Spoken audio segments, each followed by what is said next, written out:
Est-ce qu'il faudrait que nous puissions encore le rappeler tous les jours à partir de 10 heures? Vous avez rendez-vous avec vos démineurs. Nous faisons ce pourquoi nous sommes payés, c'est-à-dire vous donner l'information, rien que l'information et toute l'information. Mesdames, messieurs, bonjour et merci de continuer à faire confiance à votre programme Espace Miné au 307 sur Canal Plus International. La télévision, c'est Info TV. Nous émettons à partir de Yaoundé, c'est la capitale du Cameroun, 24 heures sur 24. De tout à l'heure, on retrouvera TVB pour la jolie balade informationnelle au niveau des kiosques au Cameroun. Bernardo, votre sucre national, est également en poste pour une autre dénonciation bien épicée et certainement bien pimentée dans le cadre de ce programme. On terminera, si vous en avez convenance, par l'instant de l'analyse. Et parlant justement de cette analyse ce matin, on parlera de l'émergence du pays que dirige le président Paul Biya. Vous le savez, il y a quelques années, il faisait comprendre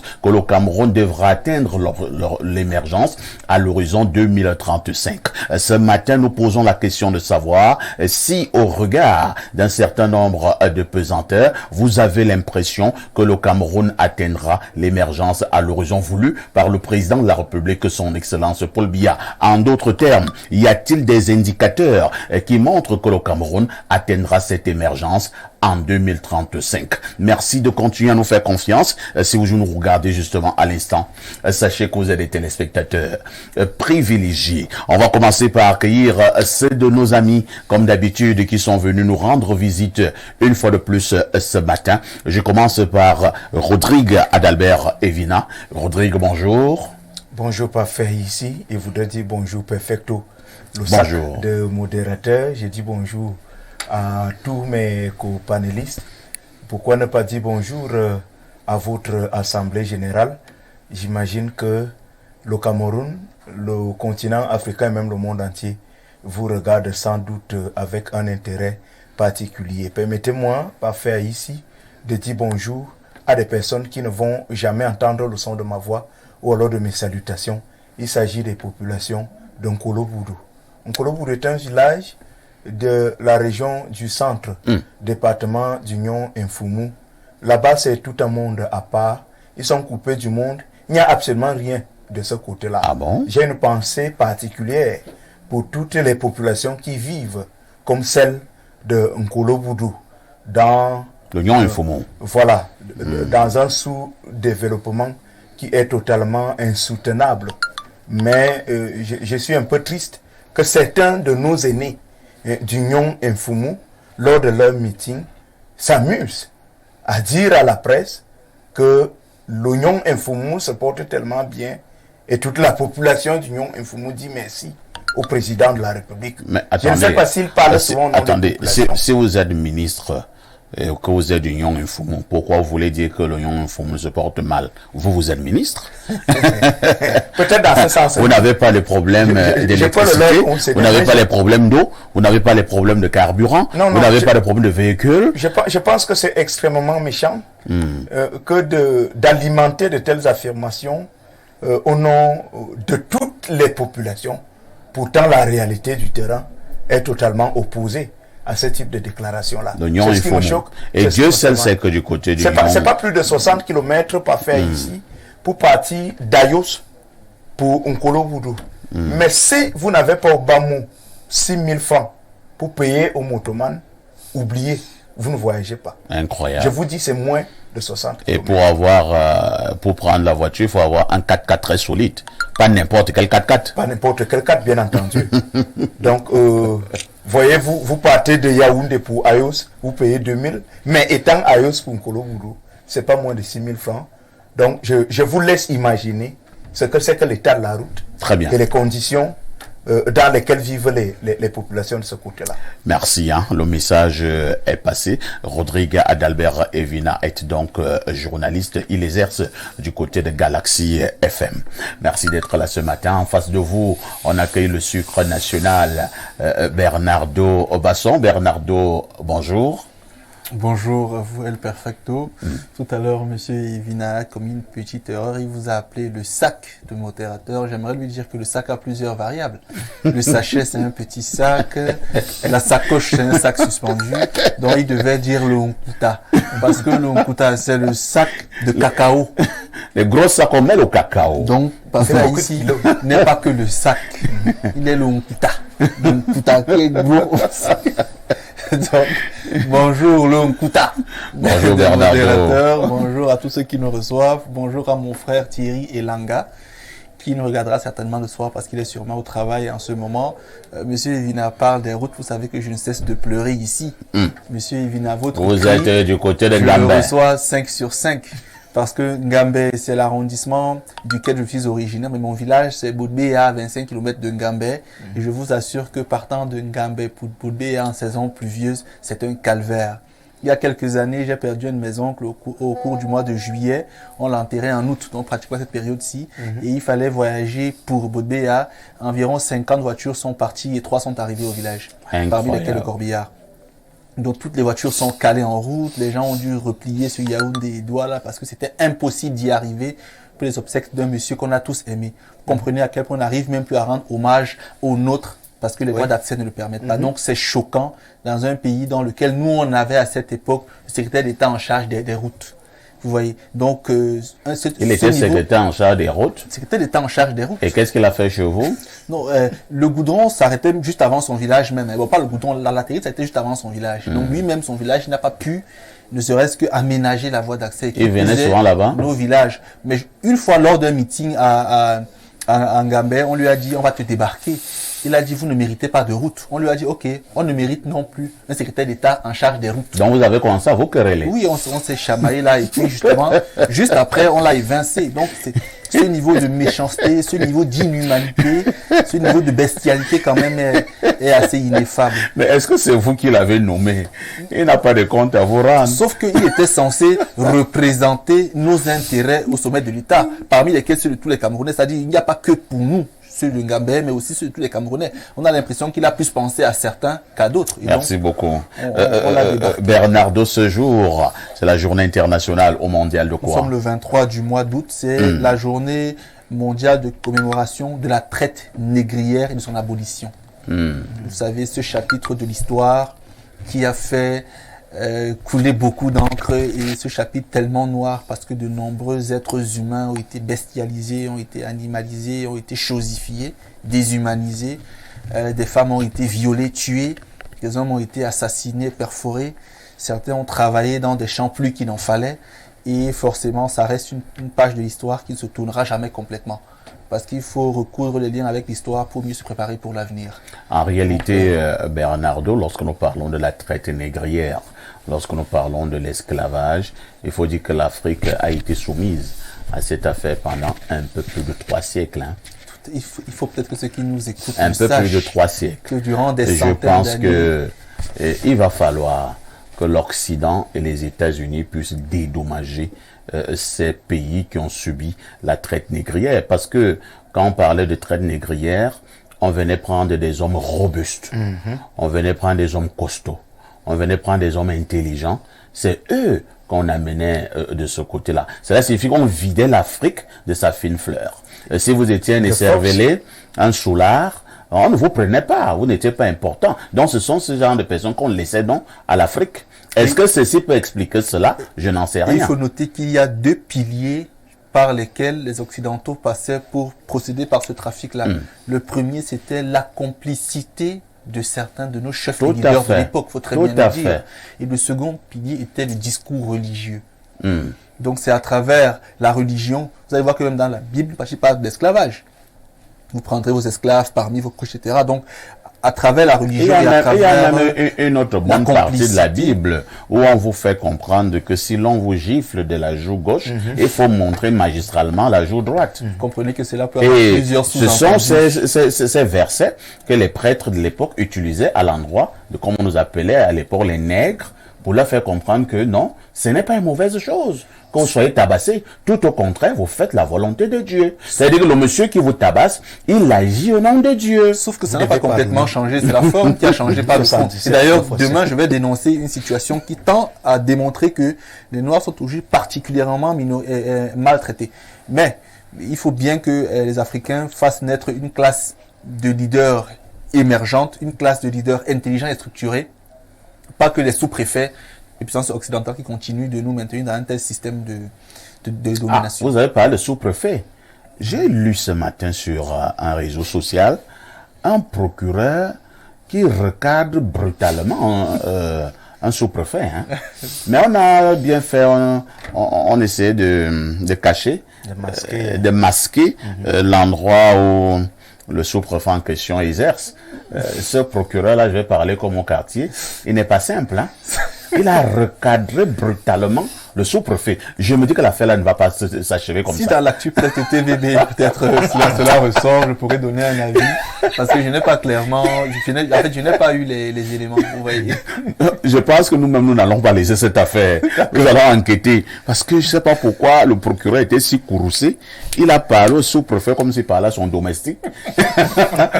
Sur une correspondance, tout un sous-préfet. Non, vraiment, non. Nous devons voir un peu plus clair sur cette affaire. Merci beaucoup. À côté de vous, nous allons accueillir notre consultant de tout temps. Mais alors, de tous les temps, le seul qui restera lorsque tous les autres petits consultants auront pris la poudre d'escampette. Et Pierre Blériot-Niémec, bonjour. Bonjour, parfait à ici. Bonjour à votre panel d'exception. Bonjour à nos millions de téléspectateurs. Je suis heureux d'être parmi vous ce matin. Et je suis heureux de recevoir une invitation. Ah bon? Je soupçonne d'ailleurs que vous recevrez la vôtre. Ah bon? Parce que c'est un frère et un ami commun qui nous l'adresse. Et moi, je viens de... Chez Somba? Non. Et moi? Bon, vous, je ne sais pas. Vous n'êtes pas au niveau d'avoir les mêmes amis que nous. Non, vous marginalisez. Cet ami, c'est Ernest Obama. Nous sommes invités à la Super Coupe Samuel Eto'o, qui aura lieu le 26 août 2023 au stade Samuel Eto'o d'Esseux. Et donc... Samuel Eto'o sera là? Je ne sais pas encore. Depuis que je suis entré... Parce que si Samuel Eto'o sera là, je voudrais que vous puissiez avoir une conversation avec Eto'o. Bon, je vais vous révéler quelque chose. Depuis que je suis dans ce studio, depuis une dizaine de minutes, je suis en échange avec Ernest Obama. Donc, j'ai reçu mon invitation et nous échangeons. Et ceux qui disent souvent ce qu'ils ne connaissent pas, il y a la vie réelle, il y a les réseaux sociaux. Mais je ne suis toujours pas autre. Je dis ce que je lui ai dit dans la clôture de mon message. Je suis un paon. Ceux qui peuvent chercher sauront ce que c'est qu'un paon. C'est un oiseau. Voilà. Donc, disons quand même, d'accord, on a compris. Voilà, donc c'est en même temps une promotion. C'est une coupe que Ernest organise depuis 8 ans. Tout à fait. Faut-il le dire, j'étais présent à la toute première édition il y a 8 ans à Esseux. Il faut dire que, pour être honnête, à l'époque, nous étions tous dans la même entreprise. Il a lancé cette affaire comme une blague. Comme une blague. Nous-mêmes, nous n'y croyons pas. Mais bon, il faut dire que cette coupe a eu du succès. Elle a du succès, d'année en année. Je suis allé également participer à une finale du côté de ceux, au village de Ernest, où la finale avait été belle. Maintenant... Ben, je vais même vous faire plus de révélations. Vous savez, Ernest, c'est quelqu'un qui se bat beaucoup, qui a beaucoup d'entrain et beaucoup d'enthousiasme dans tout ce qu'il fait. Il a aussi beaucoup d'imagination. Il sait aussi qui je suis. Et je vais vous faire une révélation. Quand j'étais à la coupe, à la finale, et qu'il fallait payer les gens, c'est moi qui tenais souvent l'argent parce que Ernest ne faisait confiance qu'à Niémec. Donc il y a des choses comme ça que les gens ne connaissent pas. Mais à un moment donné, il y a eu perte de confiance. Bon, à un moment donné, comme il n'est pas là, vous voyez, je le tire. Vous savez pourquoi il parle de perte de confiance? Oui, nous avions un patron. À un moment donné, c'est humain. Lui, il s'est trompé. C'est humain. J'ai vu, on a licencié des gens dans des entreprises où on dit motif. Perte de confiance. Bon, mais c'est J'ai également vu, on a licencié d'autres personnes, mais au même motif, Colportage. Colportage. Dans le Donc, ça. Mais nous avons eu l'occasion, faut-il le dire, d'échanger sur la question. Et je crois que beaucoup de doutes ont été dissipés. Merci beaucoup. Maintenant, le reste, ce sera en offre Blériot. Oui, la citation. Disons donc, on le répète cette semaine, ce samedi, le 26 août, se jouera donc la coupe, la Super Coupe Samuel Eto'o, du côté d'Essé, au village de Ernest Obama. On verra. Pour mon cas, je verrai si je peux être là parce que j'avais un autre calendrier, un autre agenda. Je vais voir. La citation du jour. La citation de Joe Blériot. Il ne faut pas réagir à toutes les attaques. Certaines peuvent cacher des pièges. Il ne faut pas réagir à toutes les attaques. Certaines peuvent cacher des pièges. On peut expliquer un tout petit peu?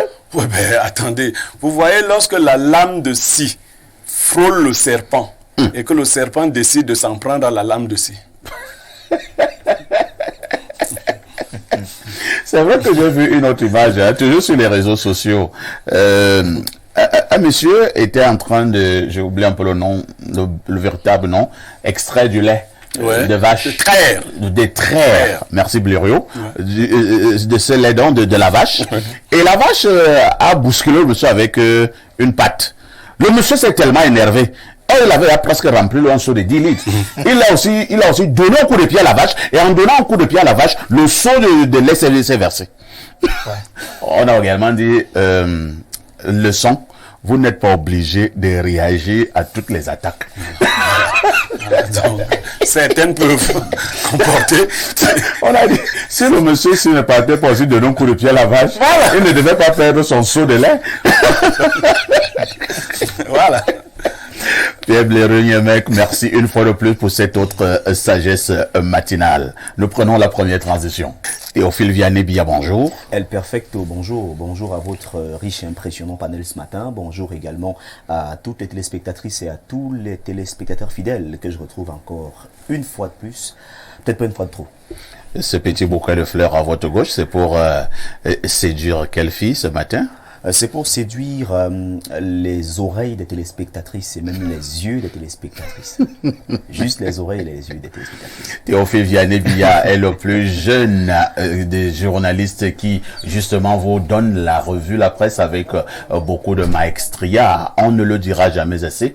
Tous les matins, à partir de 6h45, vous pouvez le suivre en direct sur Info TV. Il revient pour ce même exercice à partir de 10h dans le cadre de votre programme Espace Midi TVB. Que disent les journaux? El Perfecto, les journaux qui sont disponibles en kiosque ce matin présentent pas mal d'actualités. Nous allons découvrir ensemble en ouvrant cette revue de presse avec le journal Info Matin de Dieudonné Mvang qui s'intéresse donc à cette affaire. Il s'agit bel et bien de l'assassinat de Martinez Zogo qui est présenté ici en grande une de ce journal. Echo Danoué, la confrontation. Le patron du renseignement et son plus proche collaborateur seraient de sources apparemment crédibles, attendues ce 23 août devant le juge d'instruction près le tribunal militaire de Yaoundé. On en parle en page 3 du journal Info Matin. Au BAT 1, cette autre affaire nous est présentée. Université de Yaoundé 1, Christian Fouelefak, avocat des diables. Des diables mis ici entre guillemets par le journal Info Matin qui précise en page 4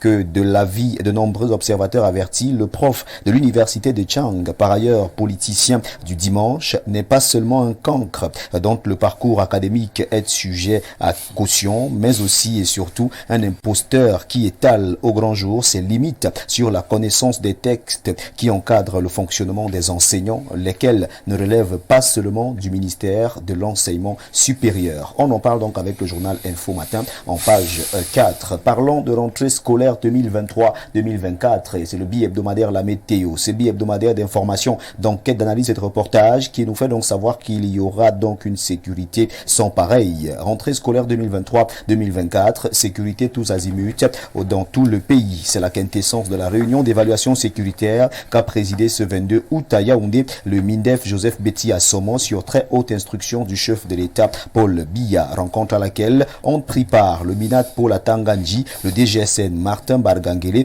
les CED Galax et Toga et Kumpa Issa et des responsables du haut commandement militaire. Elle se tient dans un contexte s'agit bel et bien de cette réunion dans un contexte mondial marqué par des bouleversements liés à des aspirations profondes pour un monde multipolaire. Cameroun Tribune, le quotidien bilingue gouvernemental, parle également de cette rencontre et le journal nous fait donc savoir qu'il en ressort que même si la situation sécuritaire est maîtrisée sur l'ensemble du pays, la vigilance reste de mise aux frontières et dans les régions en proie aux exactions des groupes armés terroristes. De la page 4 à la page 5, le journal revient donc sur la quintessence de cette réunion et titre en grande une, rentrée scolaire, la sécurité sera assurée. Le journal Le Jour nous le fait également savoir au BAT 1 et présente ici les mesures pour assurer cette sécurité pendant la rentrée scolaire 2023-2024. En page 3, on revient sur les mesures prises lors de cette rencontre qui s'est donc tenue hier, mardi 22 août 2023, une rencontre présidée par le ministre de la Défense, Joseph Betty Assomo. Et si on prenait cette réaction de son Excellence Philippe Van Damme, le temps où des bases militaires d'États membres de l'Union européenne étaient imposées en Afrique est révolu. L'ambassadeur chef de délégation de l'Union européenne qui arrive au terme de sa mission diplomatique au Cameroun et en Guinée équatoriale fait le bilan de son séjour, évoquant la présence militaire européenne en Afrique, la question du recul de l'influence de l'Union européenne en Afrique, les crises dans l'extrême nord, le nord-ouest et le sud-ouest du Cameroun, l'impact fiscal de l'APE et la situation au Niger. Quelques points donc présentés de la page 4 à la page 5 du journal Le Jour. Et si on restait en rentrée scolaire avec le journal Le Quotidien de Jules Brice Ngaba qui reste également dans cette réunion tenue du côté de Yaoundé, rentrée scolaire 2023-2024 dans la NAS sécuritaire, garantir un retour à l'école sans heurts sur l'ensemble du territoire national, tel est le défi sécuritaire à relever par les forces de défense et de sécurité. Elles sont engagées à assurer la sécurité des élèves, des enseignants et des établissements scolaires dans les 10 régions du pays. Rentrée scolaire, on en parle également avec le journal Réalité Plus de Paul Ngouaré qui dit rentrée scolaire 2023-2024, la sécurité sera de taille partout au Cameroun. Sur très haute instruction du chef de l'État, chef des forces armées Paul Biya, le ministre délégué à la présidence chargé de la défense Joseph Betty Assomo a présidé ce 22 août 2023 à Yaoundé une réunion spéciale d'évaluation sécuritaire du pays en prélude à la rentrée scolaire 2023-2024. Plusieurs mesures sécuritaires ont été prescrites pour que tout se déroule dans la sérénité dans les 10 régions. Le journal revient donc sur ces multiples mesures de la page 2 à la page 3. Le tri-hebdo le soir de feu Armand Bianda parle également de rentrée scolaire et universitaire 2023-2024, veille sécuritaire et prudence de mise. C'est l'actualité qu'on peut donc lire en sommet 1 de ce journal qui est disponible en kiosque et qui parle également de politique en grande une. Paul-Éric Djomgoué, un modèle de réussite en immersion chez les appelés au service civique. L'élu de la nation et par ailleurs membre d'honneur du Conseil national des appelés au service civique a rendu une visite de courtoisie vendredi dernier aux jeunes appelés de la QV 2023 actuellement en formation au lycée de Mbala 2, ici même à Yaoundé. Allons à Fumbot avec mutation de Georges Alain Boyomo. Ce journal revient donc sur ce qui s'est passé du côté de Fumbot et parle des chirurgies fatales. Une dame voulant voir ses plastiques refaite y a perdu la vie. Des experts mettent en garde et cette mise en garde nous est servie en page 5 du journal Mutation. Presse anglophone, le cri des directeurs de publication est présenté ici en page 4 et puis on parle également de changement climatique en page 5. On nous fait donc savoir que du côté de Kribi, ça ne va pas. Le séant se déchaîne du côté de la ville de Kribi. L'œil du Sahel de Guibaï Gatama nous amène à l'extrême nord et parle ici des prix des céréales qui sont donc en hausse de ce côté. Ce journal nous amène également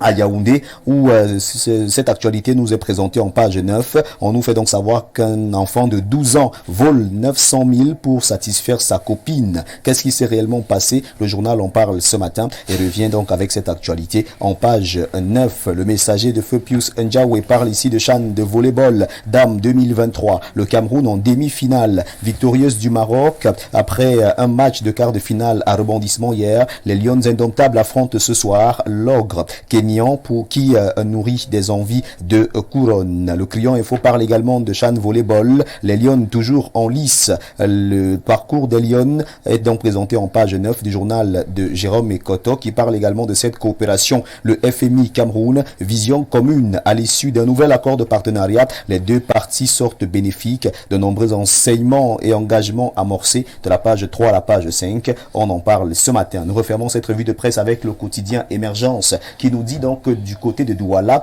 les poubelles dictent leurs lois dans la capitale économique. Lutte contre l'inflation. La BEAC opte pour l'assèchement des banques. C'est la grande une du journal ce quotidien Émergence qui est en kiosque et qui présente l'actualité en page 3. Distribution de l'eau. Le vol des compteurs fait rage. C'est ce que nous dit le journal en page 4. Cette actualité nous est présentée ici en pied de une. Et c'est avec cette actualité portant sur le vol des compteurs qui fait donc rage que nous refermons cette revue de presse acte 2 sur Info TV. Mesdames, messieurs, de votre aimable attention, infiniment merci et nous vous invitons très massivement à vous rendre dans les kiosques pour vous procurer un journal au prix de 400 francs CFA pour que vive la presse camerounaise. Pour le décompte, je vous laisse le soin de le faire à la maison avant de sortir et vous offrir un journal. Mesdames, messieurs, c'est la revue de presse acte 2 avec Théophile Vianney-Bia. Appelez-moi tout simplement TVB si vous le désirez. Merci de votre fidélité qui continue de nous honorer. Merci El Perfecto, merci à votre panel, merci également une fois encore à tous les téléspectateurs fidèles. Merci TVB pour cette brillante revue de la presse comme d'habitude. Vous ne partez pas, c'est pour nous livrer le fait saillant qui retiendra notre attention ce soir aux journaux des 19h et de 20h. Aux 19h et aux 20h sur Info TV, on parlera ici de rentrée scolaire pour revenir sur l'offensive des supermarchés. Parler également des préparatifs dans les écoles et nous allons laisser le pan des rentrées scolaires pour parler un tout petit peu de l'inceste pour entrer dans la tradition. L'inceste? Oui, on va parler de ce phénomène, le phénomène d'inceste. On va... L'inceste vous doit quoi? il est très important de revenir là-dessus parce qu'aujourd'hui, il y a un brassage culturel, il y a ce qu'on appelle, on fait la promotion du vivre ensemble et beaucoup de jeunes n'ont pas véritablement la maîtrise de leurs origines. Il faut dire, comme nous sommes en période de vacances, TVB, définissons calmement l'inceste, parce que les enfants nous regardent à la maison. Bien sûr. C'est le fait, par exemple, que un bonhomme aille avec sa sœur. Oui. C'est l'inceste. Bien le sûr. fait qu'un bonhomme aille avec sa cousine. Pour le cas de certaines tribus au Cameroun, c'est l'inceste. Mais on m'a également dit dans certaines tribus, c'est autorisé qu'un cousin puisse épouser une autre cousine. Pour préserver le sang familial. Maintenant, si un papa va avec sa fille, c'est l'inceste, apparemment c'est à la mode au Cameroun depuis quelques années. Et là, c'est l'inceste qui mène à la mort. Et si une maman va avec son fils, c'est aussi l'inceste. Qui mène à la mort. Donc, maintenant, pendant les périodes de vacances, TVB, il paraît que l'inceste fait rage dans les villages. Bien sûr. Lors des balles. Bien évidemment. Les balles. Vous ne connaissez pas que ça, c'est votre sœur. C'est la période. Et vous commencez à faire des choses bizarres et compliquées. Parfois, vous connaissez même que c'est votre sœur, mais vous faites mais vous dites, c'est compliqué. Maintenant même, Adam et Ève, il n'était que deux lorsque la Terre débutait. Comment on a fait pour devenir 7 milliards d'habitants? Bon, vous allez réfléchir, vous me donnerez la réponse demain. Au 19h et au 20h, on vous donnera la réponse. TVB, El Perfecto. À demain 10h. Avec le même plaisir, le même bonheur. Merci de m'arracher un sourire. Merci beaucoup. Alors, au moment où nous parlions, où TVB nous livrait la quintessence de l'information parue en kiosque, une actualité a retenu notre attention. C'est l'actualité ayant trait à la rentrée scolaire 2023-2024. Mais avant de parler de cette actu, il faut également dire, parce que c'est important, donner cette information, il faut dire que l'Assemblée générale des anciens élèves du lycée Jos, promotion 1974-1984, se tiendra donc ce samedi 26 août dès 9h à l'hôtel Felidac. C'est à Yaoundé, au niveau de la rue au Fouet, du côté du quartier Omnisport. Je le réitère donc, si vous êtes un ancien élève du lycée Jos à Douala, entre 1974 et 1984, il faut savoir que votre assemblée générale se tiendra à Yaoundé ce 26 août, c'est samedi prochain, du côté de l'hôtel Felidac, à la rue au Fouet, à Yaoundé. On va accueillir un grand confrère qui vient de nous retrouver sur le plateau. J'aime dire, et je le dirai toujours, c'est toute une vie dans la communication, plus précisément au niveau du journalisme d'investigation. Il excelle au niveau du journalisme politique. Roger Kiekdekiki, bonjour. Bonjour, toujours un plaisir pour moi d'être convié à ce plateau très relevé et très suivi de par le monde. Cela prouve que les masses de populations africaines ont de plus en plus besoin d'être édifiées et fixées par une très bonne information.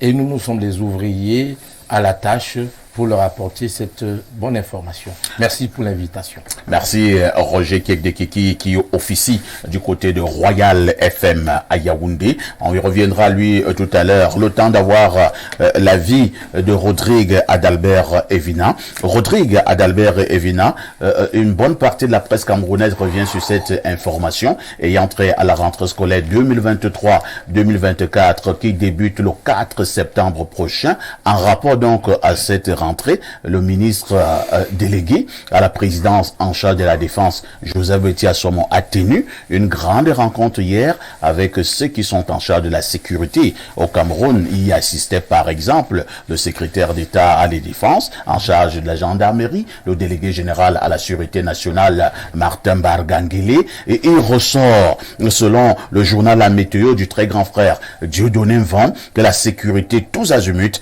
dans tout le pays. Cameroun Tribune de Marie-Claire Nana nous parle de la sécurité qui sera assurée. Votre regard? Oui, parfait. Ici, je pense que les dispositions prises par les autorités sécuritaires de notre pays sont à saluer parce que on parle là de la sécurité pour ces enfants qui sont appelés à rassurer, à garantir notre immortalité. C'est pour ça que l'enfant est là. C'est pour que si Parfait n'est plus là demain, que l'on continue de voir Parfait ici, à travers le visage de son enfant. Tout à fait. Ces dispositions particulières sont donc à saluer. Mais sauf que la sécurité, Monsieur Parfait ici, est un besoin permanent.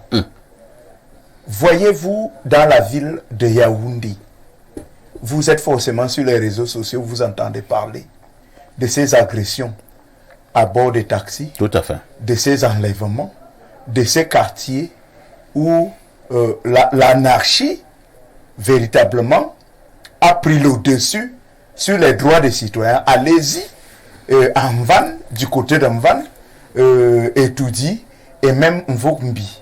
Parfois, c'est en pleine journée que quelqu'un récupère votre sac, souvent sous les yeux des policiers qui sont là au poste de police, et monsieur engage la course. Du côté d'Anvan, on a plusieurs fois parlé des enlèvements. C'est-à-dire que votre épouse voyage ou votre soeur arrive, en van, on l'enlève et puis on la retrouve morte quelque part.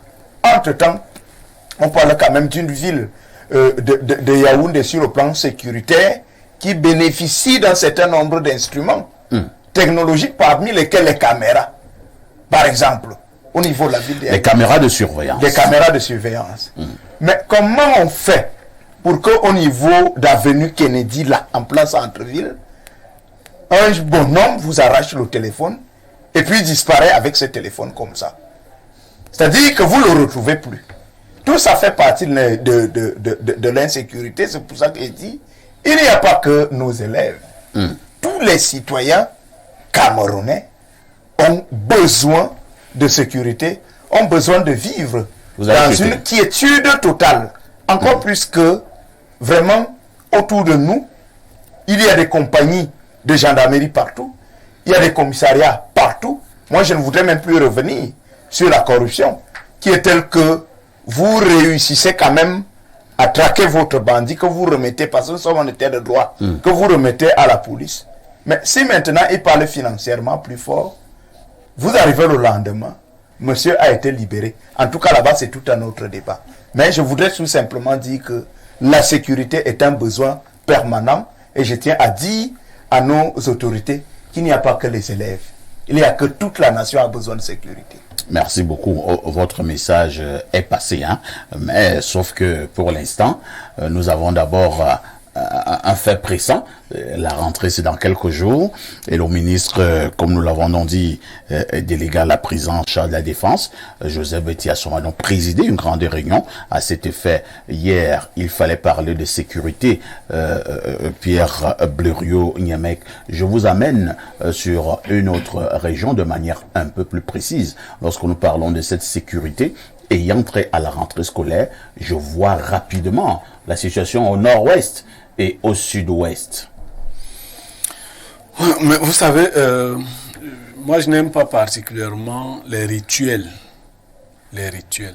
Vous êtes journaliste, ça fait plus de 20 ans. Chaque année, à la veille de la rentrée, il y a le rituel. Moi, personnellement, je n'aime pas les rituels. J'aime les habitudes. J'aime les habitudes, comme le relevait le confrère sur le plateau.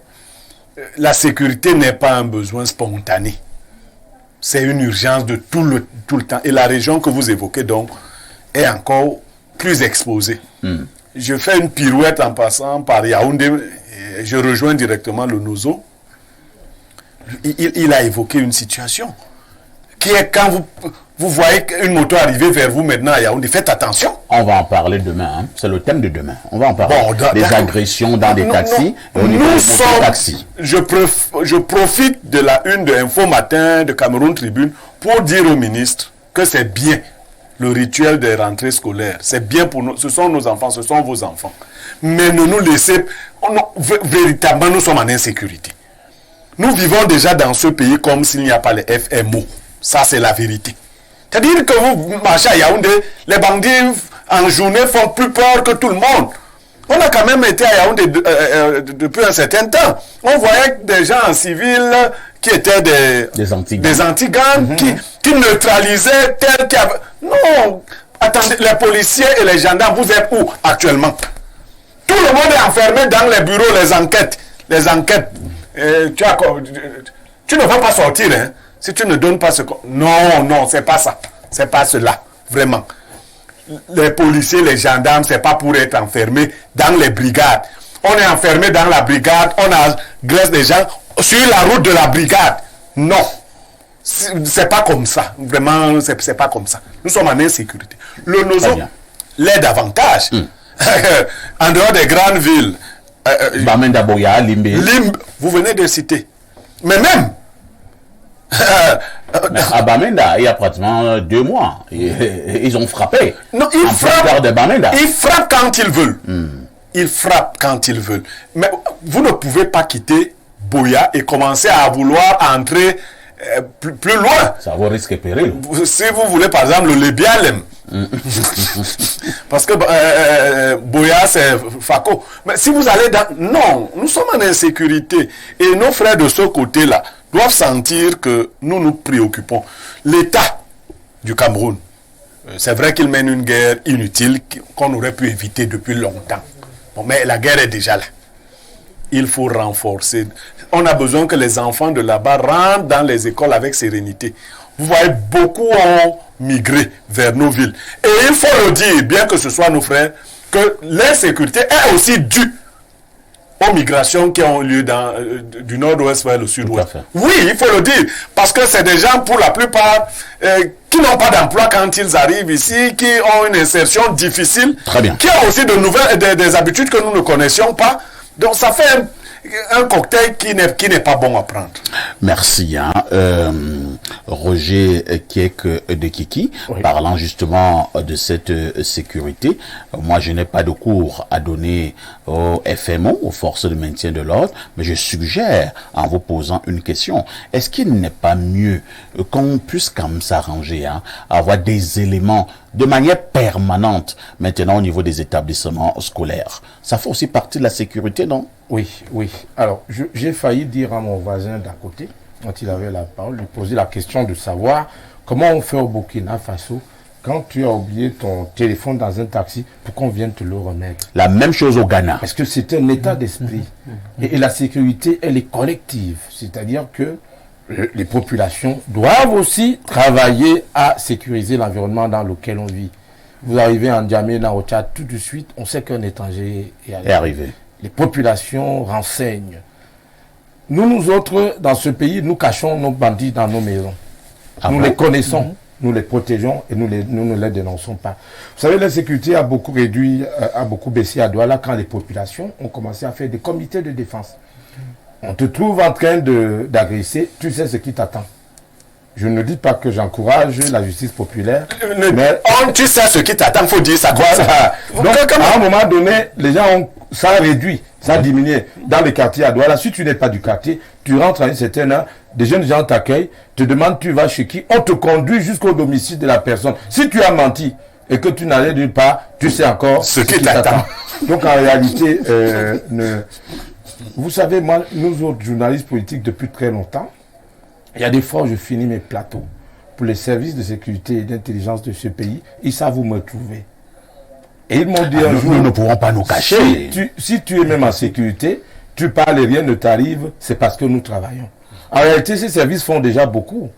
Sinon, une station de télé comme celle-ci subirait des agressions. Il y a des gens qui travaillent discrètement, mais l'État ne peut plus mettre un policier derrière chaque Camerounais.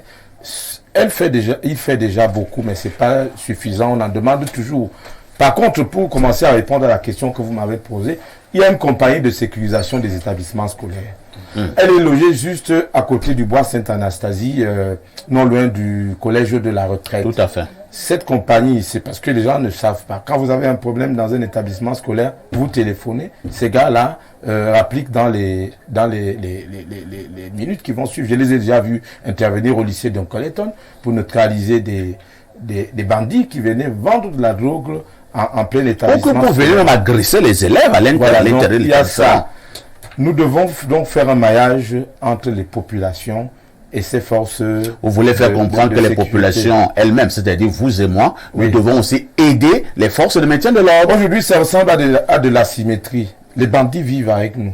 Les bandits sont cachés parmi nous. Les bandits sont cachés dans nos quartiers et dans nos domiciles. Si nous ne travaillons pas collectivement à mettre en place un processus, et malheureusement, là, je suis d'accord avec Niemek et mon voisin. Quand vous avez assisté à cette réunion d'hier, il n'y avait pas les populations dedans. Il n'y avait pas les représentants des populations dedans.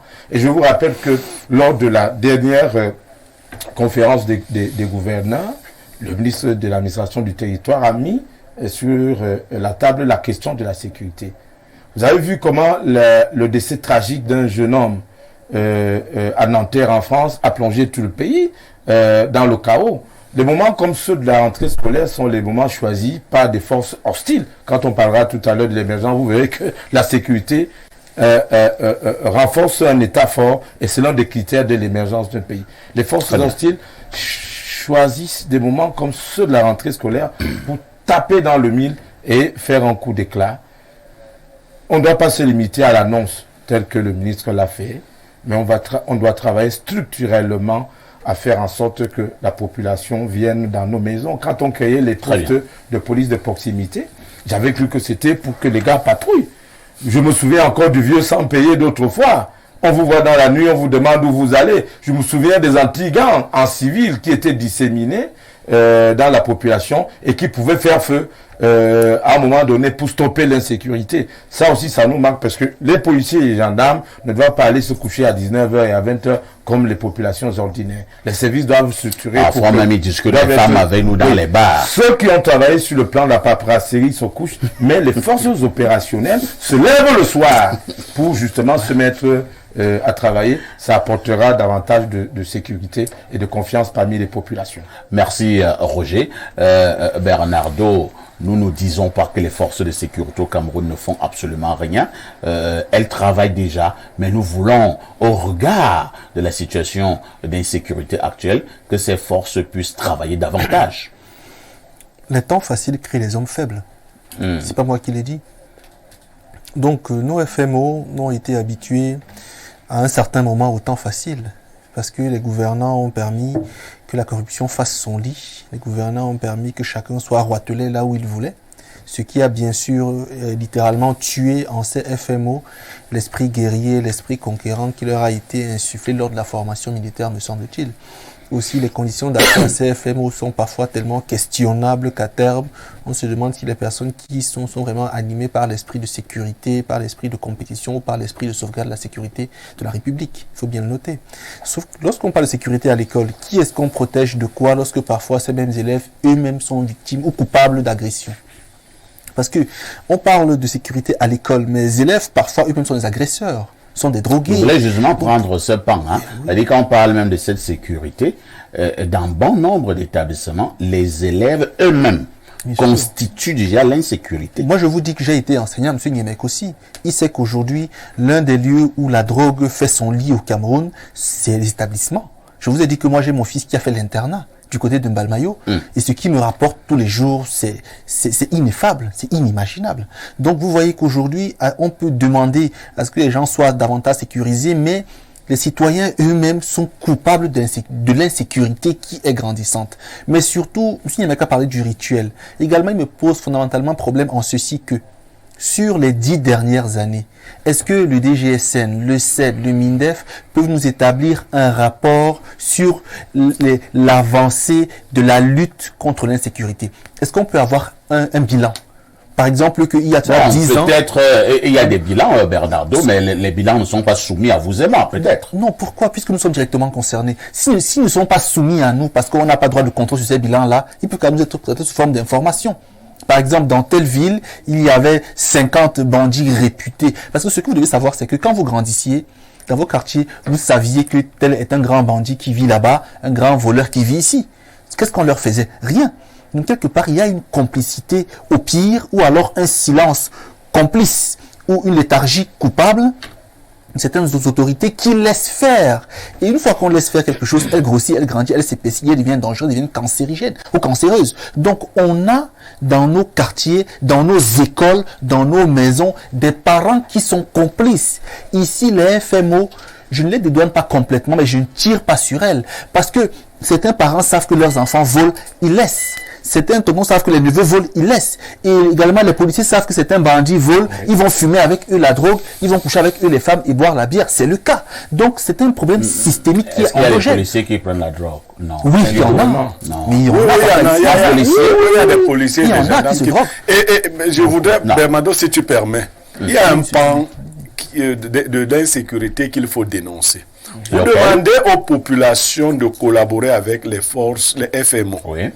Mais il y a quelque chose de gravissime. Lorsque vous avez dénoncé quelqu'un, Oui. et que vous le retrouvez dehors, parfait à ici. Ça vous décourage. Parfait à ici. Mais votre vie ne tient qu'à un fil. Lorsque vous avez dénoncé quelqu'un, Après, il sort, il te dit, perfect, est-ce qu'on peut prendre une bière? et vous le retrouvez dehors quelques jours seulement après, Oui. il vous regarde. Vous comprenez le message qu'il vous passe. Que non seulement on l'a libéré, mais on vous a aussi dénoncé auprès de lui. Et il va vous faire la peau. Alors, dans ces conditions-là, chacun gère sa chose. D'ailleurs, vos parents viennent vous dire, on t'avait bien dit de ne pas te mêler des affaires de ce gars-là. Des choses qui ne te concernent pas. Vous voyez, nous sommes dans... Et là, quelqu'un l'a dit d'une certaine manière, je le dis d'une autre, la fraude corrompt tout. Oui. Lorsqu'un système est corrompu, vous voyez celui qui est chargé de vous protéger en train de jouer le rôle du bandit. Qu'est-ce qu'un homme des forces de maintien de l'ordre a à dénoncer quelqu'un qui a dénoncé un voyou? Qu'il soit même corrompu peut-être jusqu'à prendre de l'argent et le laisser partir. Mais lui dire que c'est Niemek qui nous a dit que tu fumes. Vous voyez, maintenant Niemek doit garantir sa propre sécurité. Vous pensez qu'il arrive, le pire arrive quelquefois. Bien sûr. Le pire arrive quelquefois. Très bien. Donc vous voulez la collaboration des populations, il faut une certaine morale dans toutes nos administrations. Blériot, on en parlera de long en large demain. C'est le sujet qui est inscrit à l'ordre du jour demain. Cette affaire d'insécurité au Cameroun, insécurité au niveau des véhicules, insécurité au niveau des motos taximènes, insécurité au niveau de nos grandes rues et que sais-je encore. Le temps d'une transition. Bernardo Basson pour la dénonciation de ce mercredi matin. Aujourd'hui, on dénonce un cas de fraude, une fraude de plus, peut-être une fraude de trop. Le 14 janvier dernier s'est déroulé l'examen pour l'accession au statut de premier clerc de notaire dans tout le Cameroun. Et vous savez bien que pour un tel examen, certaines personnes candidatent, déposent des dossiers de candidature. Alors, on se rend compte que 2 dossiers de candidature avaient été introduits, bien sûr, avant l'examen, mais ont été rejetés. On avait au départ 225 candidats, dont les 2 dossiers qui avaient été rejetés n'étaient bien sûr pas inclus. 8 mois plus tard, le 17 août 2023, des résultats définitifs sont publiés et signés, bien sûr, du Minjustice. Mais 2 des noms qui avaient été rejetés au départ se retrouvent définitivement admis.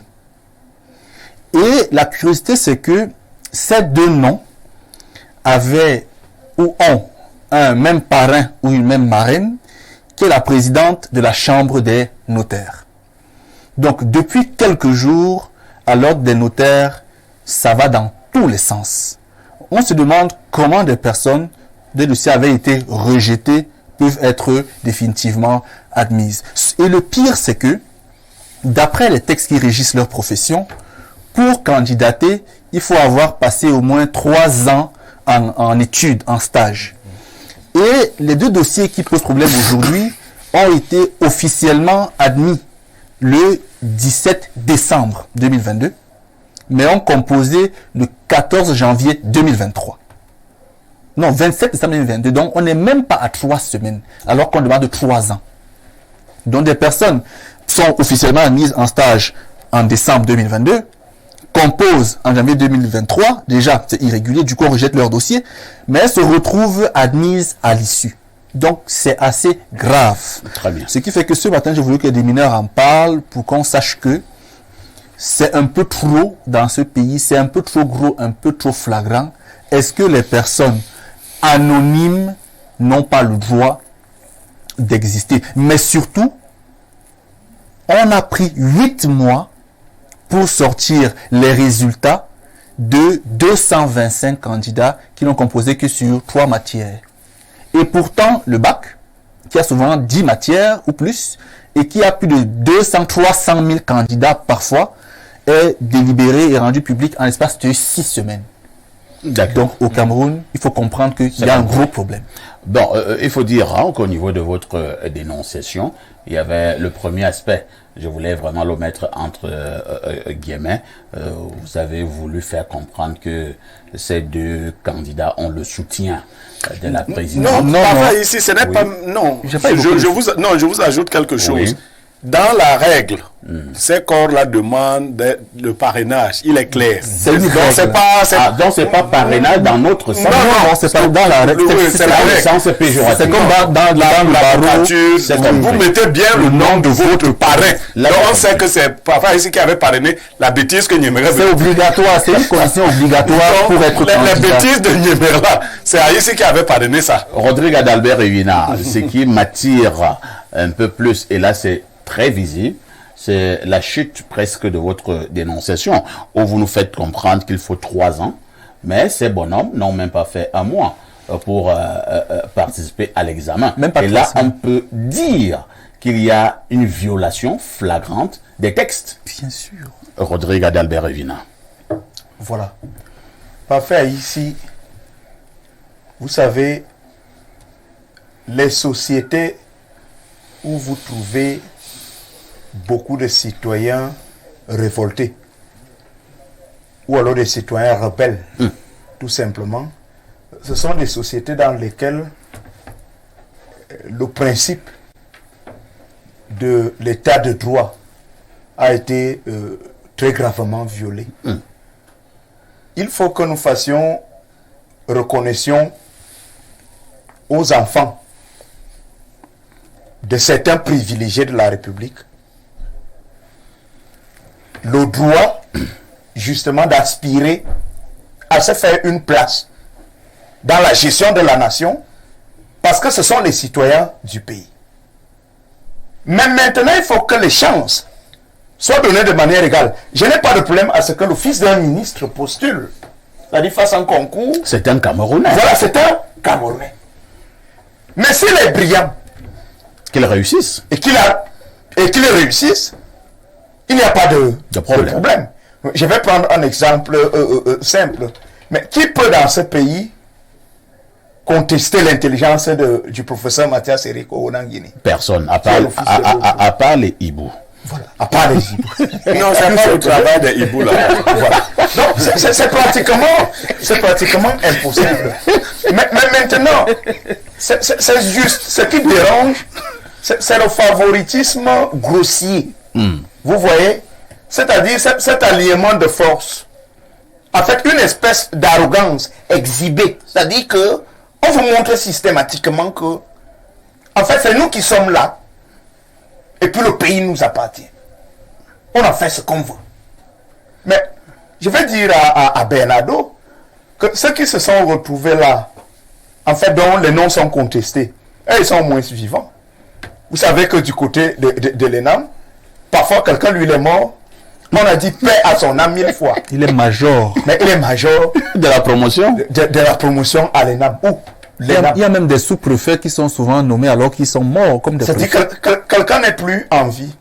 Et vous avez donc en face des citoyens, des jeunes, avec un potentiel, avec des atouts impressionnants, qui se donnent corps et âme, qui croient à la méritocratie On a plus beaucoup de temps. et qui travaillent sérieusement à réussir. Je voudrais rapidement citer un exemple parfait ici que cet ensemble de choses reste de nature à jeter le pessimisme dans l'esprit de ceux qui veulent travailler et qui veulent réussir par le mérite. Merci beaucoup.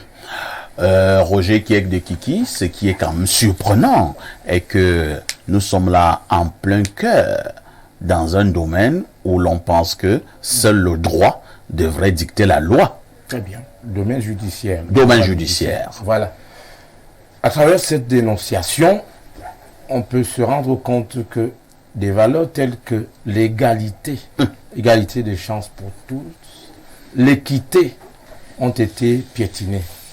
Nous observons ces phénomènes depuis plusieurs années. Vous devez dire, Bernardo Basson, que l'admission en études pour le parrainage est monnayée. Ah bon? Depuis plusieurs années, pour être parrainé, chez les avocats, chez les huissiers, chez les notaires, on donne de l'argent.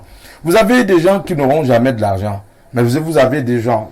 Alors qu'il est très brillant. Je ne suis pas souvent tribaliste, mais vous avez des gens organisés pour donner de l'argent au maximum de personnes afin que ces gens-là se retrouvent dans ces endroits.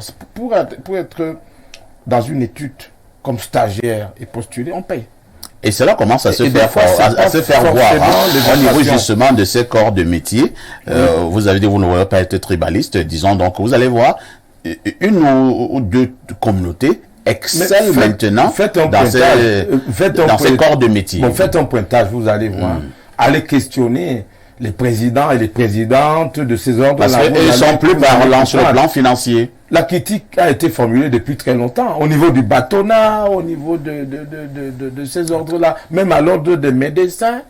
Ce sont des choses qu'on vit tous les jours parce que certains d'entre nous ont décidé de faire en sorte que l'égalité de chance et un certain nombre de valeurs de la République soient piétinées. Ils vous diront que c'est parce que les pouvoirs publics ont promu l'équilibre régional qui leur est souvent défavorable. Donc, en réalité, là aussi, la société est interpellée. Nous tous, moi je n'accuse pas toujours les autres, je me sens moi-même interpellé. Que voulons-nous? Que devons-nous faire pour donner la chance à tous les Camerounais méritants? Merci beaucoup. Ce sont des professions libérales. Donner la chance à ceux qui et des professions très sérieuses. Très important. On parle là des notaires. Oui, pour le fonctionnement parfois les notaires tiennent la vie des gens. Bon, quand la corruption rentre dedans et qu'il y a toutes sortes de tripatouilles, on tripatouille les et il faut d'ailleurs dire que ce corps de métier-là, les notaires, Roger, j'ai l'impression que c'est un cercle très fermé. Hein. Bien sûr. Les notaires au Cameroun, ça se compte au bout des doigts. Bien sûr. C'est une profession noble. Pierre Blériot-Niamek, Bernardo, dans sa dénonciation, nous fait comprendre que les deux dossiers en question avaient été rejetés. Et la liste est sortie. Il n'y avait que 225. C'est-à-dire hormis les 2 dossiers rejetés. Mais comment vous expliquez qu'au niveau des résultats finaux, nous nous retrouvions donc avec ces 2 dossiers qui ont été rejetés et c'est signé par le ministre de la Justice? On a l'impression, visiblement, qu'on a induit le ministre de la Justice en erreur. Non, mais je vais vous décevoir, vous allez m'accorder un peu de temps. Bernardo fait une mauvaise dénonciation. Ah bon?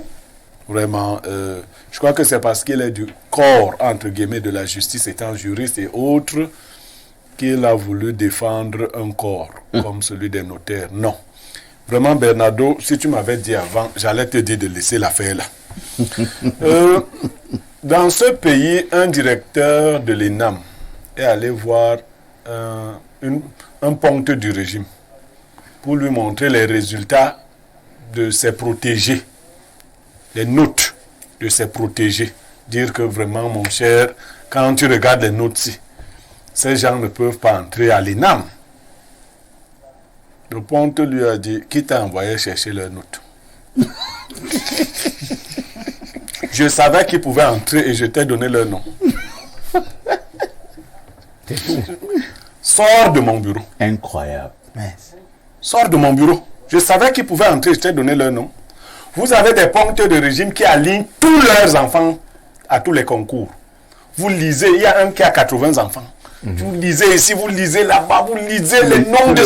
C'est-à-dire, les gens, yaya, yéyé, yo-yo. Alors, s'il te plaît, Niamey, je voudrais te dire, si tu ne le savais pas, que quand le concours arrive, la direction de l'ENAM signifie à chaque ministre que vous avez 3 places. C'est organisé comme cela. Wow. C'est-à-dire que chaque ponte a des places. Bon. Et ces places vont rentrer. Et donc, je ne comprends pas pourquoi Bernardo vient s'en prendre à la présidente de l'ordre des notaires pour 2 petites places comme ça. Elle a parrainé 2 petites places de rien du tout. Et c'est là, dans son affaire, que vous a rebouté, vous dire la dénonciation. Mais que moi je retiens, c'est ce que vous avez signalé.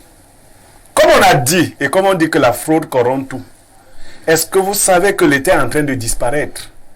Que la nation est en train de se dissoudre? Okay. Lorsqu'on peut imaginer un être corrompu devenir notaire, c'est dangereux. Mais non, vous ne voyez même pas ce qui nous attend. Hein. Ce qui nous attend, c'est-à-dire qu'il va falloir qu'on recrée notre droit au quartier. C'est-à-dire on s'entend en famille. Vous remettez votre testament à un corrompu. Vous remettez vos titres fonciers à un corrompu, ainsi de suite. Non, quand le cœur de la justice des hommes est dévoyé, il n'y a plus aucune assurance d'humanité. Ça, parfois ici, nous sommes perdus. Parce que vous disiez que c'est des professions nobles. Ailleurs, je ne sais même pas qui nous a envoyé les métiers comme ça chez nous. Nous sommes pourris, nous ne méritons. Ailleurs, c'est des familles parfaites qui se sont distinguées dans la société, sur des millénaires par leur rectitude. Quand on vous dit que quelqu'un est notaire, quand on vous dit que quelqu'un est huissier de justice, commissaire, priseur, c'est des gens ailleurs, pas chez nous. Mais quand vous pouvez soupçonner de corruption un notaire, c'est très dangereux, la société est perdue. Vous pouvez vous retrouver un matin, le notaire a transformé tous vos titres fonciers, il est devenu propriétaire de vos biens. Vous n'avez plus aucune assurance parce que parfois quand vous allez chez le notaire, vous lui remettez vos biens, vos papiers officiels, vous lui dites que si je ne suis plus là, voici ce qu'il faut faire. Mais vous n'êtes plus là. Cet individu corrompu, il reçoit de l'argent qui peut recevoir de l'argent d'un tel ou d'un tel autre, peut totalement créer le grabuge dans votre famille. Donc, c'est très grave. Et quelqu'un a souligné quelque chose, vous évitiez les communautés. C'est pas comme si on n'était pas dans le même pays. Hein. Voilà. On est dans le même pays, on se connaît en détail. Quand je tape sur Reto, les bassards se fâchent, il y en a même qui disent que s'ils ont le son, bon, ils ne peuvent déjà pas. Maintenant, quand d'autres font des bêtises, parce que certaines professions ont été confisquées par certaines communautés, mais du fait de la corruption du pays. Haïti, au moins, nous avait garanti le vrai équilibre régional. C'est-à-dire que malgré ton argent, tu ne pouvais pas acheter les places d'une autre communauté. Il faut qu'on revienne à ça. Parce que ceux qui ont l'argent sont en train d'acheter tout. Et comme on leur vend tout, allez maintenant dans l'ordre des avocats. Les premiers avocats, moi je vais citer les communautés, c'est les Bassa qui étaient les plus nombreux dans l'avocature. Il faut le savoir. Mais malheureusement, chez nous les Bassa, nous on n'a pas cet esprit-là.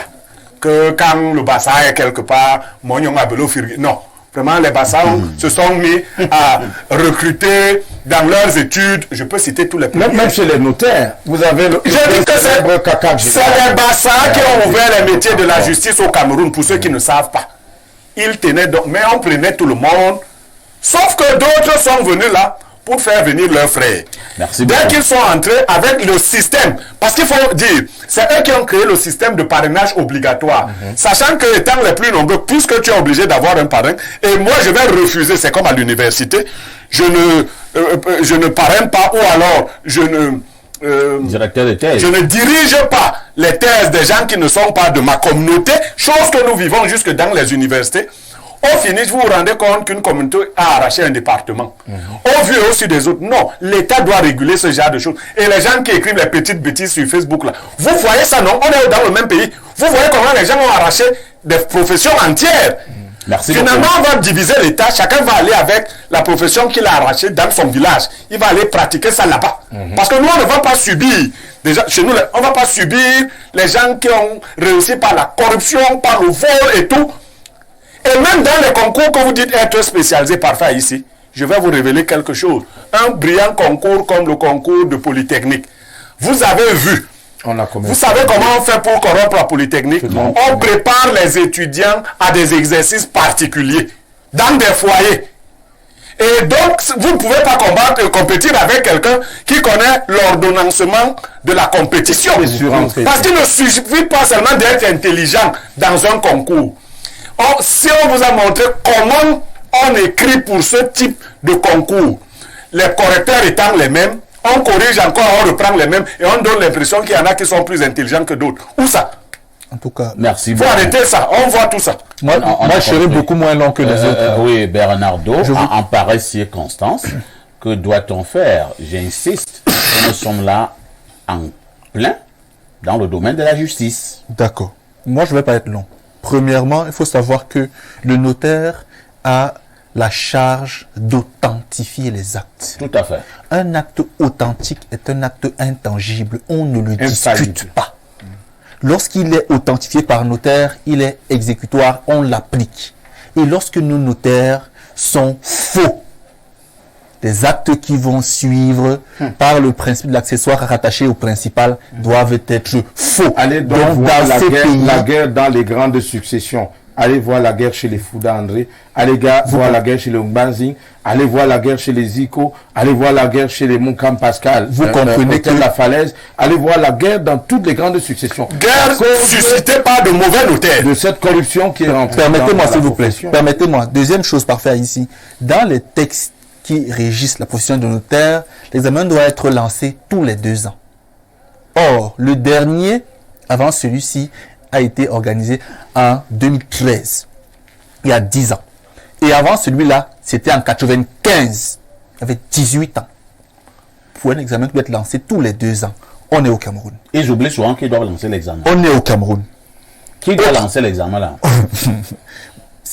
La chambre des notaires qui doit suggérer au ministère de la Justice. Et j'oublie souvent. Moi, je ne sais pas. Monsieur, je parlais de la présidente. Je ne parlais pas de la présidente parce que je ne la connais pas. Ce que je dis, c'est simplement que si on avait 2 noms venant de 2 parrains différents, ça aurait pu être léger. Mais si on a 2 noms qui étaient rejetés et qui au départ n'étaient pas qualifiés, viennent être définitivement admis à la fin, et que les 2 noms sont liés au même parrain ou à la même marraine, alors il y a un problème. Donc au Cameroun, aujourd'hui, on doit savoir que, comme il y a un cas de fraude, le gouvernement a le choix. Soit on produit une liste additive, comme on l'a souvent fait à l'IRIC ou à l'ENAM pour calmer les ardeurs, soit on annule tous et on remet à zéro. Parce que les notaires actuellement sont en train de créer des collectifs. On devrait annuler tout. Mais quand on enlève simplement les deux autres qui sont des fraudeurs. On va remplacer par qui? Remplacer par Puisque qui? si on enlève ces noms-là, Oui. ils ont été mis à la place d'autres noms. Mais Bien sûr. on essaie d'évaluer encore ceux qui ont été enlevés et qui avaient Autre chose, papa, ici, c'est un examen où on veut souvent la moyenne. C'est ça. L'examen, c'est 10. Et ils Mais ont dit les 12. autres n'ont plus de moyenne. Oui, Pas ça, eux, ils c'est ont quoi? dit 12. Ça veut dire qu'on prendra tous ceux qui ont Mon problème est le 0, suivant. 0. Mon problème est le suivant. Je ne suis pas d'accord qu'on annule tous les examens Oh. pour 2 personnes. Qu'est-ce qu'on fait là? On enlève les 2 personnes fraudeuses. Et qui est-ce qu'on met à la place? Mais C'est la liste d'attente. Non, il y a une liste d'attente dans les résultats. Voilà. Si vous enlevez les deux, vous aurez des problèmes parce qu'ils ont sérieusement payé. Bah, ils vont revendiquer l'argent. Le scandale va éclater. Oui, ils vont revendiquer l'argent. Si ces personnes ont payé. Il faut produire une additive à minima. Nous allons lire les nombreux messages. Bonjour parfait et à ton magnifique panel. Je souhaiterais revenir sur la journée mondiale du jour. C'est vrai que votre message est particulièrement long. Hein? J'espère que je vais tout lire. Nous avons un devoir de mémoire et nous devons aussi reconnaître que ce sont les Noirs, très souvent, pour des raisons alimentaires et cosmétiques, et qui attrapaient leurs frères pour les troquer avec des pagnes, des rhums de plantation, du sucre et de la farine. Aujourd'hui, pour éviter de cristalliser le sentiment anti-Occident, nous devons d'enseigner cela à nos enfants. Tout autrement, en cette veille de rentrée scolaire, je voudrais interpeller le MINESEC sur la nécessité de sanctionner les mauvais dirigeants. Il y a eu trop de scandales dans certains établissements et les enseignants ont besoin de sérénité pour travailler. Je connais à titre personnel un proviseur qui a le bras long et qui a dit en pleine assemblée générale qu'on n'a jamais révoqué un proviseur pour des mauvais résultats. Dans son établissement, nous avons eu pour cette année un néant au baccalauréat, un néant au probatoire D, probatoire A, 18%, le BPC, 24%. Du jamais vu dans cet établissement. La communauté éducative de ce côté est en pleurs et a rédigé des mémorandas pour se plaindre. Toutes les autorités administratives de la ville de Bolova ont été alertées et savent de qui il s'agit. C'est signé Zan. Ben, Zan, moi je ne sais pas de qui il s'agit. Mais il faut nous dire de qui il s'agit. Il faut donc nous dire de qui il s'agit. Si vous avez ces résultats, dites que c'est les résultats de tel établissement. Voilà. Puisqu'ils sont vérifiables. Voilà. Bonjour parfait et à tout ton panel. Monsieur Evina est un esprit brillant et positif. Pour résoudre le problème de corruption au Cameroun, nous devons changer le système politique actuel. Personne ne peut contester les compétences intellectuelles de Mathias. À un moment donné, il nous a fait rêver. On lui reproche de ne plus faire dans l'honnêteté intellectuelle. C'est Hilaire de Niga.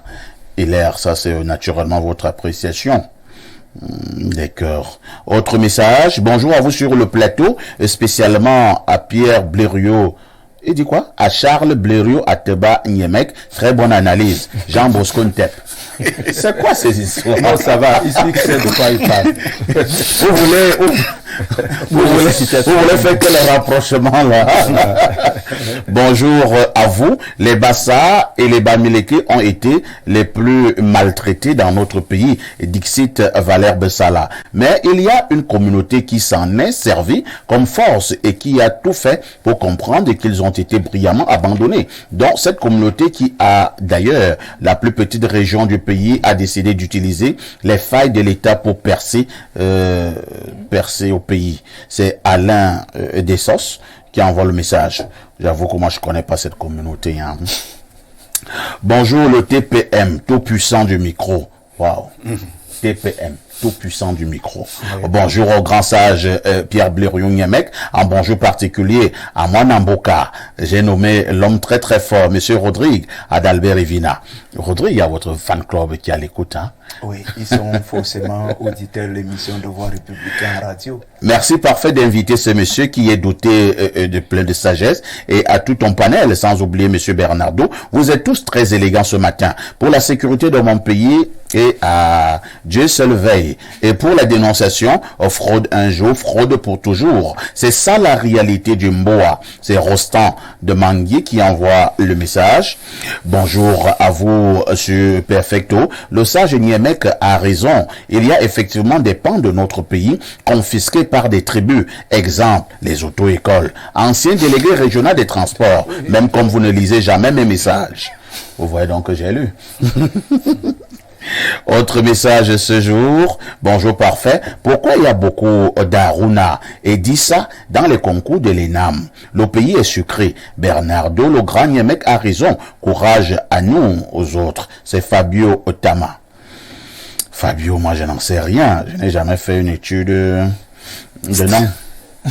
À l'ENAM. Bonjour parfait à tout ton panel. Ouf, Bernardo a retrouvé sa casquette de juriste avec cette belle analyse. C'est Yohan Deka qui envoie le message. Bonjour au bébé. Bonjour au bébé des filles de Biamassi. J'ai nommé parfait à ici. Incroyable. Je veux être un peu hors sujet. Quel est le texte qui sous-tend la vente des places dans nos lycées? Je croyais que le recrutement était soit sur concours, soit sur étude du dossier. Mais les proviseurs véreux croquent des millions chaque année et personne ne parle. Allons seulement, la terre ne sera plus jamais propre. Félix Ningue, demandons. Alors, je cherche un peu les messages qui viennent de l'étranger. Nos amis de l'étranger se plaignent de plus en plus qu'ils sont abandonnés. Je trouve dans le 213, c'est l'Algérie. Bonjour Perfecto et à ton panel. Franchement, ce Roger Kiek de Kiki, non. Vous n'allez pas vous attaquer à un de mes invités de cette manière-là. Désolé, mon ami de l'Algérie. Alors, on cherche d'autres messages qui viennent de l'extérieur des frontières. Je tombe sur le 241. C'est le Gabon. Bonjour le plateau. Ce problème d'insécurité n'est pas propre au Cameroun. Ici au Gabon, particulièrement à Port-Gentil et Libreville, vous pouvez vous faire braquer devant les gens sans que personne ne bouge. Moi-même, j'ai été braqué devant les gens. Ils m'ont pris ce jour 137 000 et mon portable. Et jusqu'alors, la plainte est restée sans suite. C'est Hubert de Port-Gentil qui envoie le message. Autre préoccupation ce matin. Alors, je tombe sur le plus 791. C'est Saint-Pétersbourg. Nous sommes en Russie. Bonjour El Perfecto et à toi et à tout ton majestueux panel. Toujours un plaisir de vous suivre depuis la Russie. Belle émission comme toujours. C'est Hervé de Saint-Pétersbourg qui envoie le message. Je cherche un autre message de l'étranger. Mes amis du Cameroun, ne vous fâchez pas. Nos amis de l'étranger me font souvent des procès. Quand on les oublie, je tombe encore sur le 240.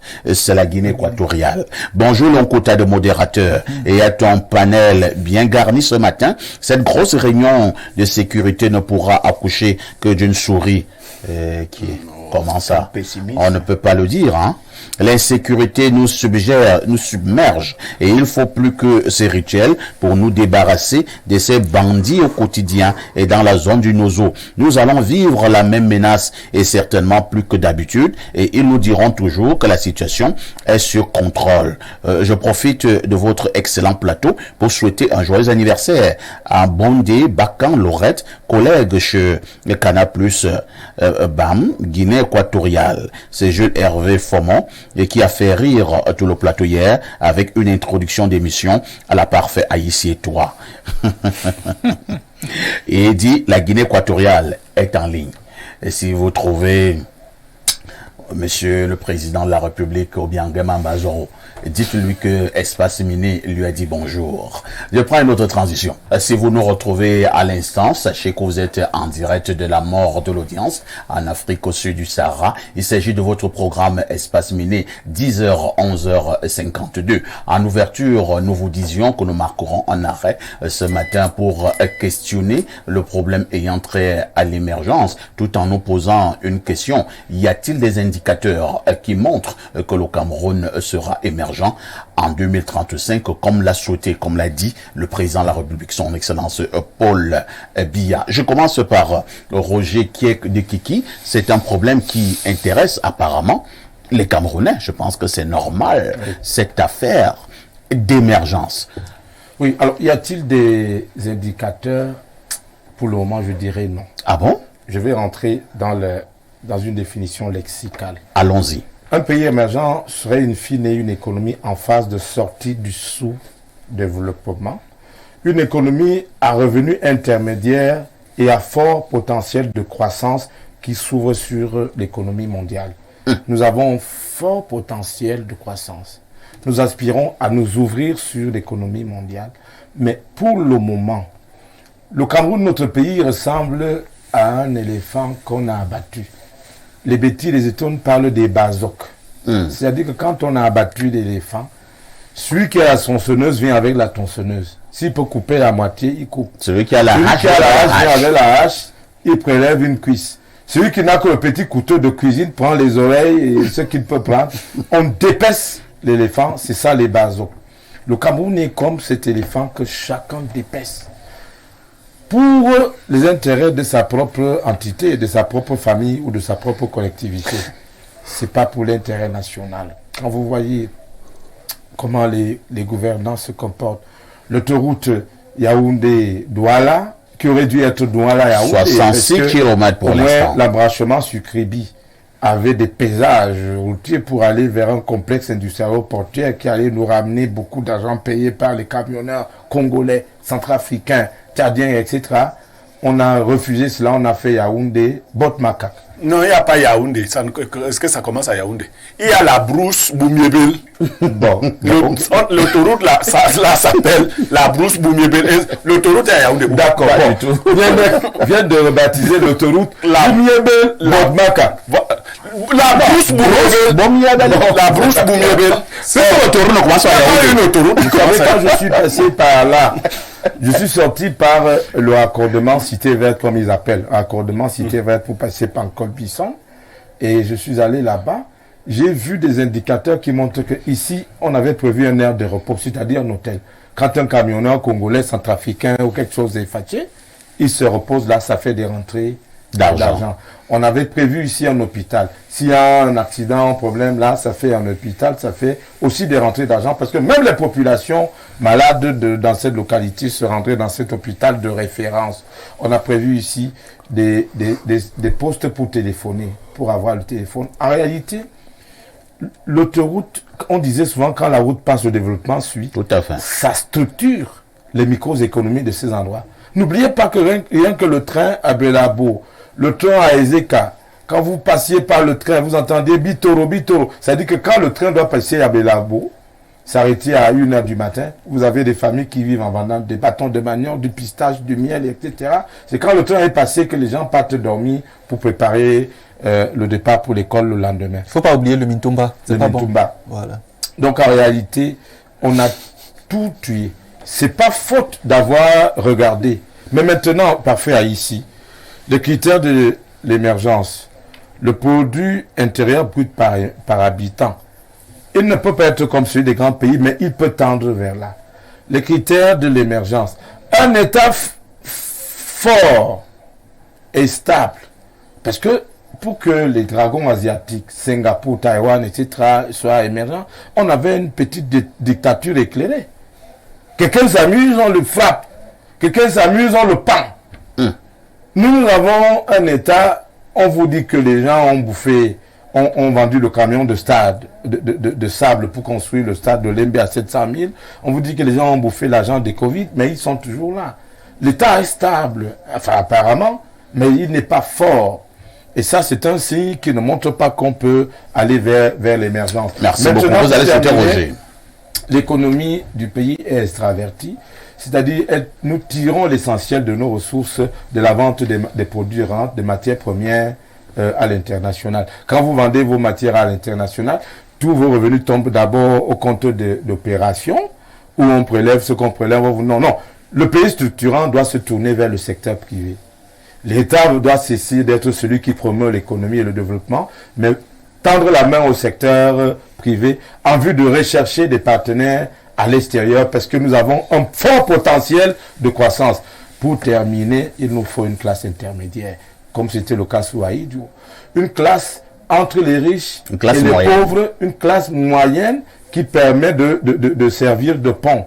Ça, on n'a plus. Nous autres, là, on essaye. Nous sommes des petits cadres moyens, mais tout l'argent que tu prends repart dans les charges. Tu ne peux même pas entamer de lancer une petite cacaoyère ou alors une petite activité parce que c'est pas facile.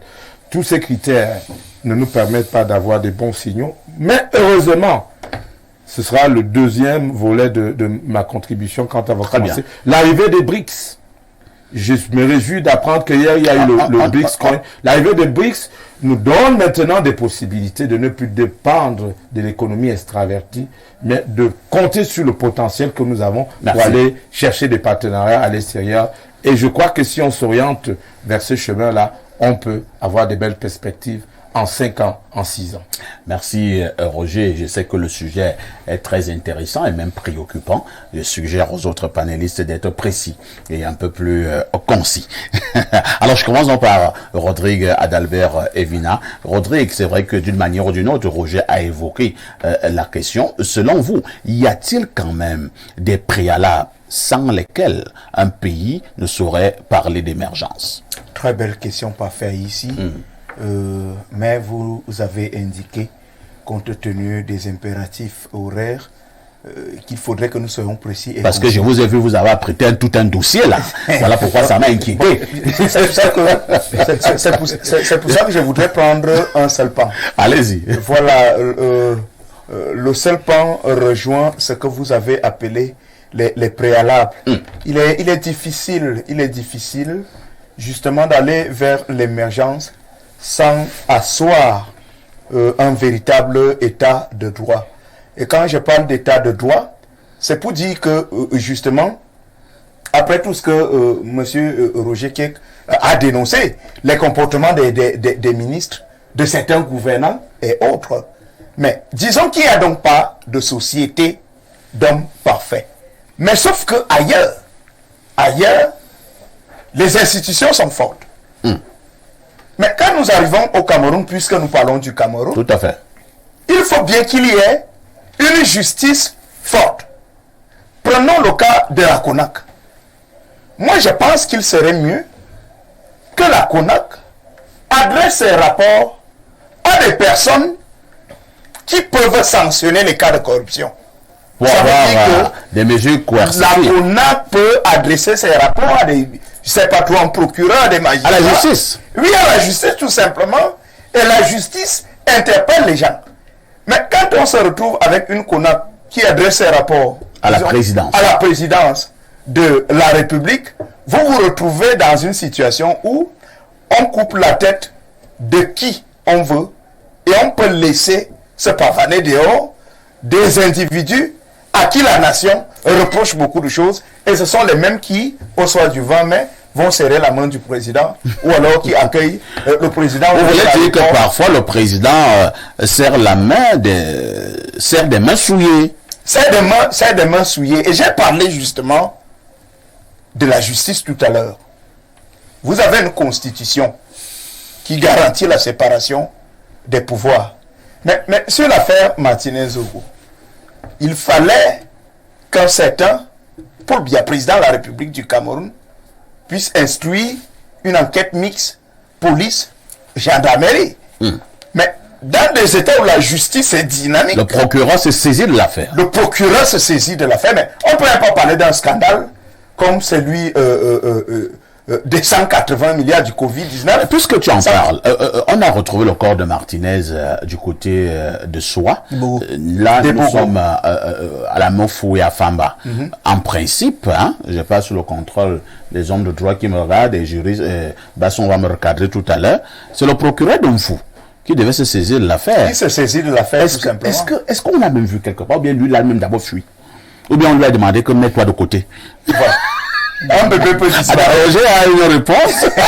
C'est juste une parenthèse, hein, dans l'émergence. Il faut savoir que, justement, parce que l'état de droit, la sécurité, on parlait tout à l'heure, c'est des critères d'émergence. Il n'y a pas d'émergence sans sécurité. Tout à fait. Zogo a été filé et kidnappé par les services de renseignement de l'État. Oui.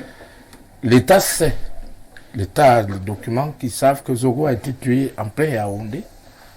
Et ceux qui l'ont amené là-bas, l'amenaient pour enterrer quand il commençait à entrer en putréfaction. Mais d'autres services de l'État ont débusqué ceux qui voulaient enterrer Zogo. Ceux-là ont pris fuite et ils ont fait en sorte que Zogo soit retrouvé.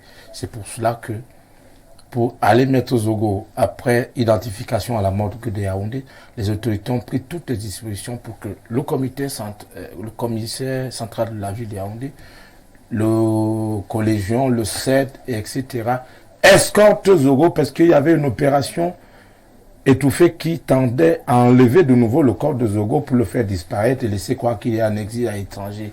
Donc en réalité, moi je suis pas en train d'empiéter sur une affaire en cours, mais je voulais vous dire que l'État sait, Niemek sait, il avait dit, tout un directeur des opérations, on va encore fermer cette parenthèse. Mais en réalité, c'est un sujet nous ne voulons pas trop ça. On referme. Voilà. J'ai ouvert la parenthèse et je la referme. On revient à l'émergence, Rodrigue, vous chutez.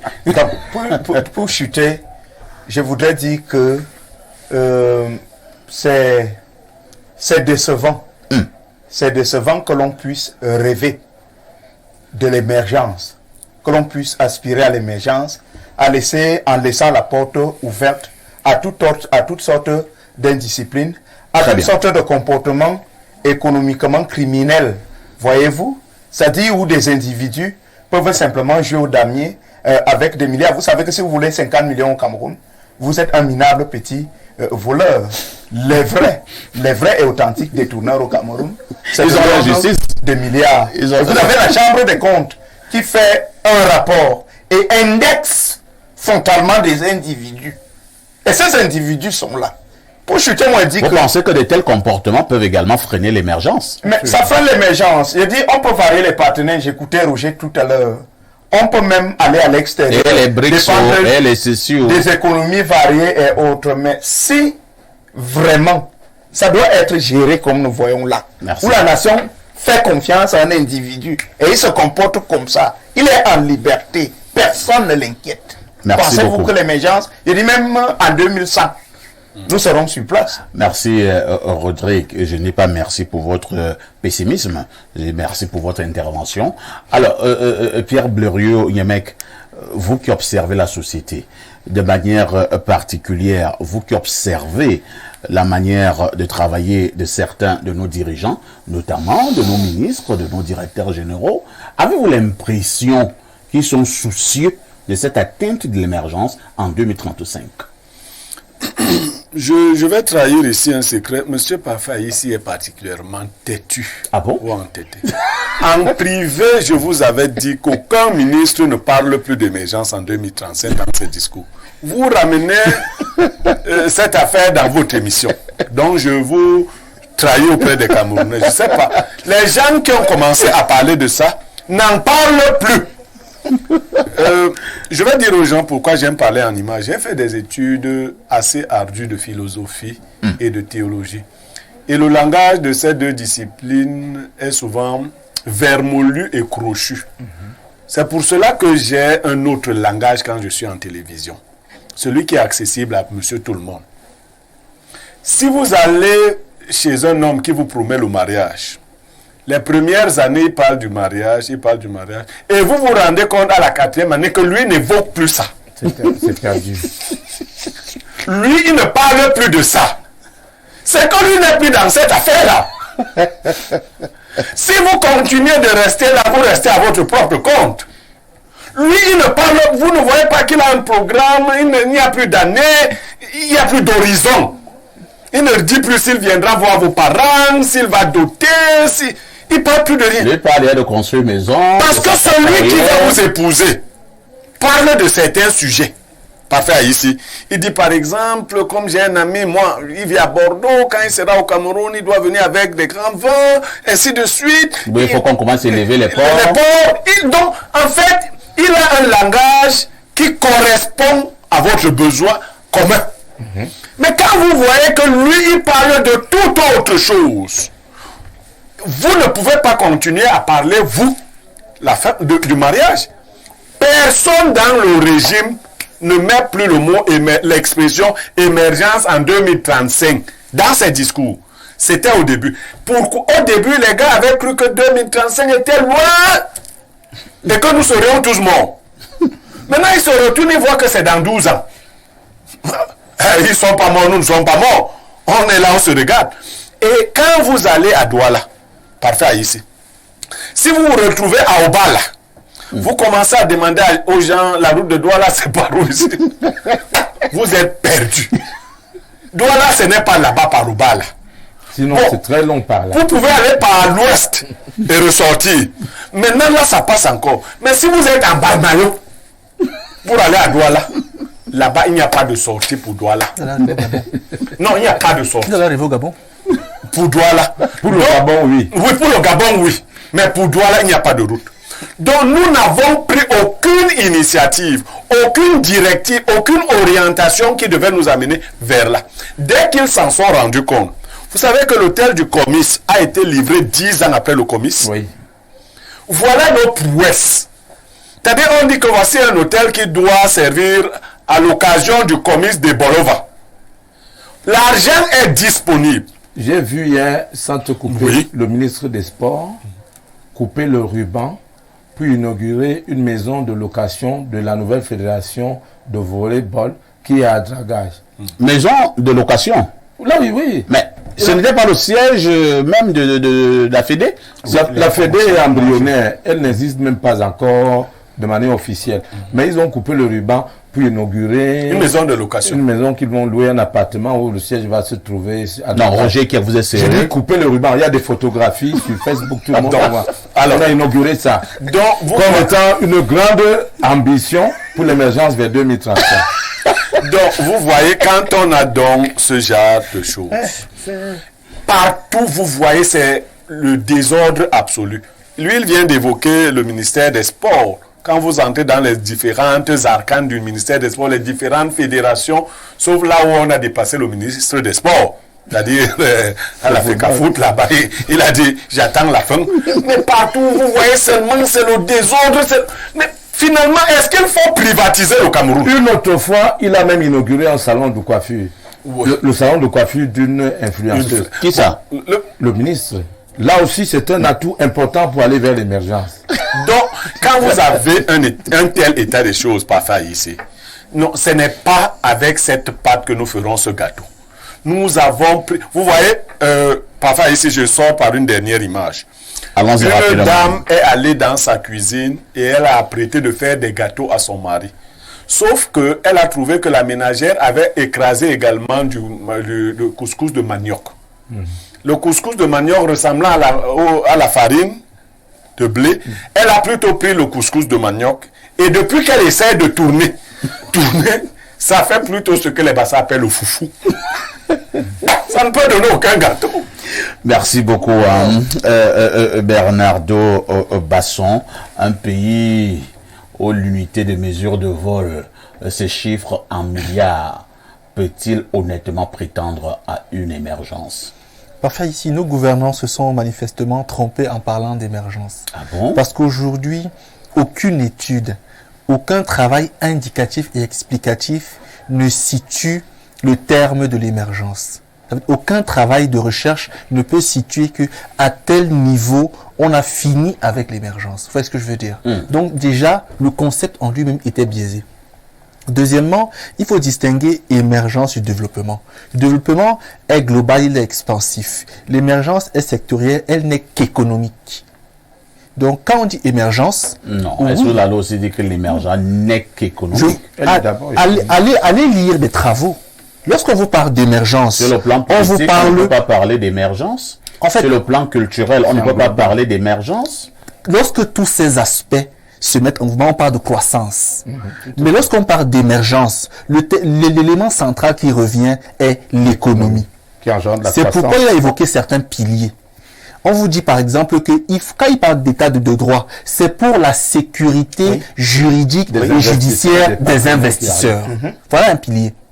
Lorsqu'on vous parle de transition démographique, c'est qu'il faut que le niveau de mortalité soit bas et également natalité soit bas. Au Cameroun, là, on a quand même ce critère. Lorsqu'on vous parle de certains construits, On doit voir que l'activité économique est vraiment émergente à travers le PIB. Au Cameroun, clairement, ce n'est pas le cas. Donc, de manière sorcière et de manière magique, on peut au Cameroun supputer, spéculer, imaginer une émergence, mais de façon réelle. Que ce soit en 2035 ou en 2070, je serai déjà mort. Avec ce qui est en train d'être mis sur pied en ce moment, il n'y a aucune chance d'émergence en 2035. Parce qu'on ne respecte aucun critère. Vous voyez. Si on respecte l'élément démographique, on respecte aucun critère. Donc pour moi, vraiment, on ne devrait plus en parler. On devrait laisser oui. Mais on en parle généralement, donc, si on n'en parle donc plus, cela signifie qu'on ne sera jamais émergent. On ne sera jamais. Pour le moment, on est en Balmayo, en route pour Douala, donc là, on est perdu. On ne sera jamais. On est perdu. Disons rapidement quelques messages. Aucun indicateur démontrant de l'émergence du Cameroun en 2035. Seul l'état des routes de la cité capitale nous le démontre. Voilà. D'aucuns détournent des fonds que l'on ne récupère nullement en les mettant dans les suites déguisées à Kondengui. Salutations à vous, grands frères, au futur Mbomborg et à l'ensemble du panel. C'est Narcisse et Yango qui envoient le message. Je vous amène au 221. C'est le Sénégal. Bonjour parfait et à tout ton panel et un coucou particulier à Blériot. L'émergence en 2035, on va faire ça comment? Tellement de faux, de flou et de flop. Pardon, dites-moi une seule chose qui marche normalement dans ce pays, dans le sens de l'émergence. Senga du Sénégal qui envoie le message. Autre préoccupation ce jour, qu'est-ce qu'on nous dit là? Je pique ce message. Perfecto. L'émergence de ce pays, c'est juste une utopie. Et celui même qui a parlé d'émergence en 2035 croyait que c'est dans 100 ans et qu'il n'allait plus être en vie. Malheureusement, il sera toujours là et vivra ça. Et regardons comment se comportent nos tout-puissants ministres dans la société. Chacun vient voler et ça n'inquiète personne. Il y a un désordre dans toutes les structures et ça n'inquiète personne. Et on parle d'émergence dans 12 ans. C'est Teke de Toudi qui envoie le message. Bonjour aux illustrates membres du panel de ce matin. Spécial bonjour au sac de modérateurs. L'émergence met en exergue 1. La croissance économique. 2. Le bien-être des populations. Non. Vous comprenez, avec les vrais pays qui veulent se développer, qu'on parle de vision. Car cette vision nous projette dans un proche devenir qui est précis et prévu. C'est encore à l'assa. Alors, un autre message là, qu'est-ce qu'on nous dit en ce moment?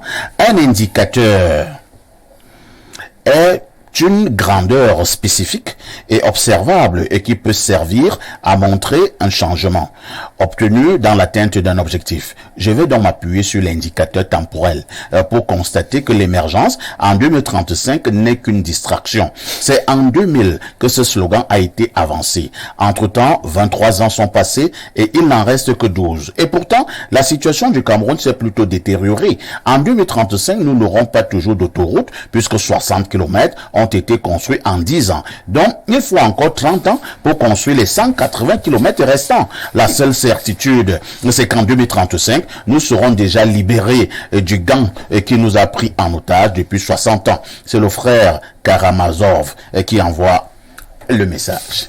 Il nous reste 5 minutes. Bonjour au frère Karamazov. Oui, ça aura 1 minute. Roger. 5 minutes pour dire que... Oui, toi tu auras 1 minute, oui. 5 minutes. Oui, en réalité, nous avons des potentialités de croissance à forte valeur ajoutée. Le Bhoutan n'a que le manche à balai. C'est le premier exportateur de manche à balai au monde. Il est émergent rien qu'avec le manche à balai. La Malaisie, Swahili, j'ai été venu commander des plants de palmiers ici en Colbison. Tout à fait. Et il y a tout un village là-bas, une région économique qu'on appelle Colbison. En réalité, grâce à ce grand marécage... Un souvenir des plants de Colbison. Aujourd'hui, ils sont numéro 1 dans la production de l'huile de palme. Tout à fait. Mais vous avez un pays scandaleux qui a des ressources. Si vous faites le plantain, rien que le plantain...